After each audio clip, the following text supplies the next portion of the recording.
Notte di tensione tra la 4 e la Triestina, con un automobilista che per 2 volte ha ignorato l'ALT e ha tentato di forzare i controlli, sfiorando anche gli agenti intervenuti. La vicenda è iniziata lungo la carreggiata est dell'autostrada A4 tra Portoguaro e la Tisana. Una pattuglia della Polstrada ha intercettato un Audi e imposto l'ALT, ma il conducente ha reagito accelerando e forzando il posto di blocco, sfiorando un agente.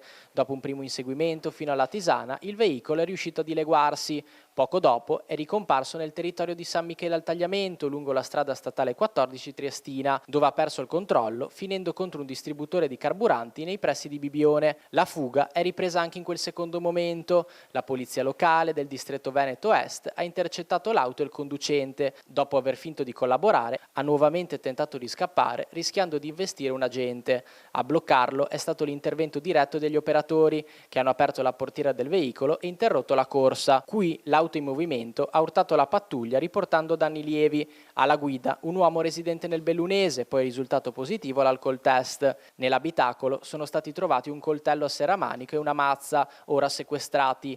I due agenti invece hanno riportato ferite lievi. L'uomo è stato denunciato per resistenza pubblica ufficiale, lesioni, guida in stato di ebbrezza e possesso di arnesi atti allo scasso. Sull'intera vicenda è stata informata la procura di Pordenone.